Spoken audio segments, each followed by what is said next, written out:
Hello good morning.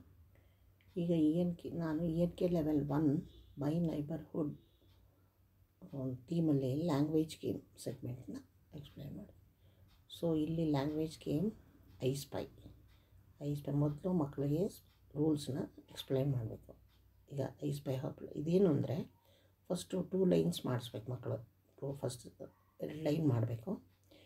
Next ಇಲ್ಲಿ places ಇದೆಯಲ್ಲ, places ತೊಗೋಬೋದು, ಇಲ್ಲ ಒಂದು ಸರಿ ಪ್ಲೇಸಸ್ ಆಡಿಸ್ಬೋದು, ಇನ್ನೊಂದು ಸರಿ ಪ್ರೊಫೆಷನಲ್ಸ್ ಇಡ್ಬೋದು. ಈ ಫ್ಲ್ಯಾಶ್ ಕಾರ್ಡ್ಸ್ ಇಟ್ಕೋಬೇಕು, ಉದ್ದಕ್ಕೂ ಇಡಬೇಕು. ಸೊ ಈಗ next teacher I spy hospital ಅಂದಾಗ ಈ ಲೈನಲ್ಲಿ ಫಸ್ಟ್ ಹುಡುಗ ಹೇಳಬೇಕು. ಈ 2 ಲೈನಲ್ಲೂ ಒಬ್ಬೊಬ್ಬರು ಮೊದಲನೇವ್ರು ಬರಲಿ, ಅದಾದಮೇಲೆ ಸೆಕೆಂಡ್ ಚಾನ್ಸ್ಗೆ 2ನೇವ್ರು, 3ನೇ ಚಾನ್ಸ್ಗೆ 3ನೇವ್ರು, ಹಂಗೆ ಬರಬೇಕು. ಫಸ್ಟು ಈಗ I spy for example I spy hospital ಅಂದ ತಕ್ಷಣ ಫಸ್ಟ್ ಲೈನಲ್ಲಿ ಮೊದಲನೇ ಹುಡುಗ, ಅನದರ್ ಲೈನಲ್ಲಿ ಇನ್ನೊಂದು ಮೊದಲನೇ ಹುಡುಗ, ಇಬ್ಬರು ಓಡಿ ಬಂದು ಆ ಹಾಸ್ಪಿಟ್ಲ್ ಇದನ್ನು ಫ್ಲ್ಯಾಶ್ ಕಾರ್ಡ್ನ ಮುಂದ್ಗಡೆ ಇಟ್ಟಿರ್ತಾರೆ ದೂರ ಮುಟ್ಟಿಬಿಟ್ಟು ವಾಪಸ್ ಬಂದು ನಿಂತ್ಕೋಬೇಕು ಅವರು ಜಾಗದಲ್ಲಿ.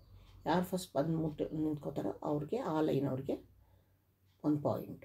ಅದೇ ಥರ ಎಲ್ಲನೂ ಹೇಳಬೇಕು. ಒಂದು ಹೇಳಿದಾಗ ಅವ್ರಿಗೆ ಎಷ್ಟು ಈ ಲೈನಲ್ಲಿ ಎಷ್ಟು ಹುಡುಗರು ಫಸ್ಟ್ ಬಂದಿರ್ತಾರೋ ಅಷ್ಟು ಪಾಯಿಂಟ್ಸ್ ಈ ಲೈನ್ಗೆ, ಆ ಲೈನಲ್ಲಿ ಎಷ್ಟು ಹುಡುಗರು ಬೇಗ ಮುಟ್ಟು ಬಂದಿರ್ತಾರೋ ಅವ್ರಿಗೆ 1 ಪಾಯಿಂಟ್. ಸೊ ಯಾರು ಜಾಸ್ತಿ ಪಾಯಿಂಟ್ಸು ಆ ಗ್ರೂಪ್ ಅವರು ಗೆದ್ದಂಗೆ, ಅವ್ರಿಗೆ ಕೊನೆಯಲ್ಲಿ ಕ್ಲಾಪ್ಸ್ ಕೊಡಿ. This is about I spy game.